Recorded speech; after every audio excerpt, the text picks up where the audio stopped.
What's up, man? You want to know one of my favorite things about life? Is that we don't have to let where we start from determine where we finish. We don't have to let where we start from determine where we finish. We don't have to. We don't have to let our upbringings, the situations we grew up in, unfortunate circumstances, situations determine what career paths we go after. And this is one of my favorite things about life because unfortunately, some of us don't have the same opportunities as other men and women to accomplish our career goals. Some of us don't have the same opportunities as the people in the next neighborhood or in the next city or in the next state to capitalize on what we want to do, on who we want to become. That's why it's one of my favorite, because unfortunately life isn't fair. It's the hand that we're dealt with and we have to play it. We have to play it.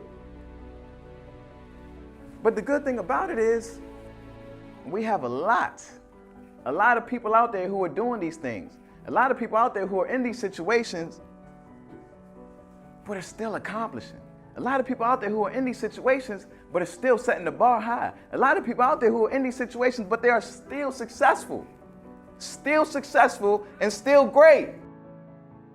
Perfect example, LeBron James. LeBron, arguably one of the best basketball players of our time right now. His accolades speak for himself. His accomplishments speak for himself. His successes speak for himself. His championships, they speak for himself. But he too grew up in these unfortunate situations. Which is why to this day, he will tell you, he cannot believe a kid from Akron, Ohio. He cannot believe a kid from where he grew up is able to do the things he's doing today. Why? Why can't he believe that, y'all? Why? Because they didn't have the same opportunities that other people had to get where he is. They didn't have those same tools. They didn't have the same mentors. They didn't have the same role models. They didn't have the same financial resources or the support to do what people are doing. It's just like my man Zay. My man Zay Rios. He grew up living off of Section 8. Going to one of the worst high schools in Sacramento. One of the worst high schools down there. Father passing away while he's in high school. And the entire time, his one and only goal is to go to college and play football. Go to college and play football. And what do we have to do to get into school? What do we have to do before we go into that four-year university? We have to take and pass the SATs. But unfortunately, Zay wasn't equipped to pass it. He wasn't equipped with the knowledge and education to pass it. So now what? Now what? Is it over? No, because he just had a child. It can't be over.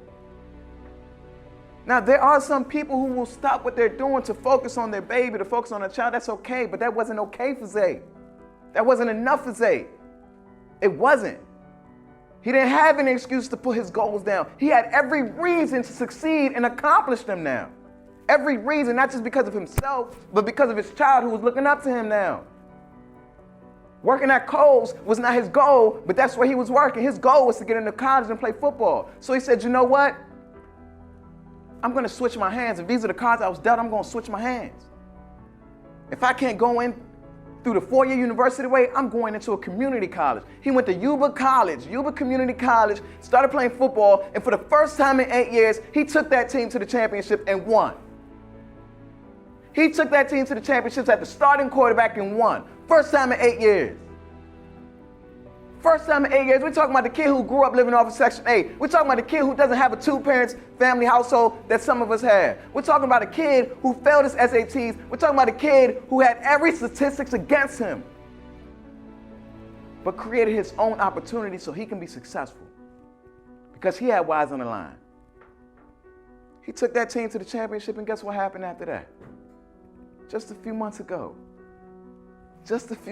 this man Zay got signed on a full-ride scholarship as a quarterback to Franklin Pierce University.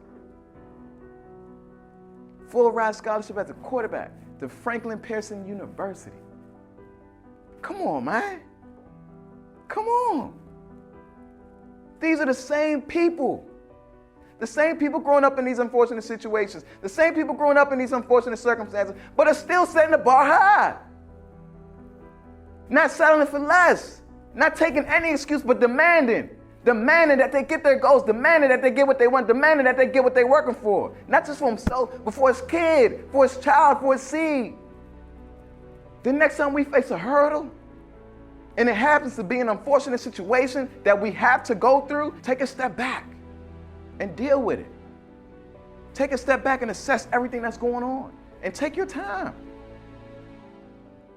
Because ultimately, we're going to do what Zay did. We're going to get the fuck back up. We're going to look at that damn hurdle, and we're either going to get over it or we're running right through that damn thing, man. The next time we see a situation, and it's not ideal, it doesn't reflect what we're looking for. It doesn't reflect what we're looking out for. The next time we see a situation, an unfortunate situation that happens to knock us down on our ass, we're going to remember Zay. And we're going to think like Zay. We're not going to make any excuses, but we're going to find every reason to get the fuck back up and go over that hurdle. And if we can't get over it, what are we going to do? Run right through that damn thing. Now let's go be great, y'all. Let's go.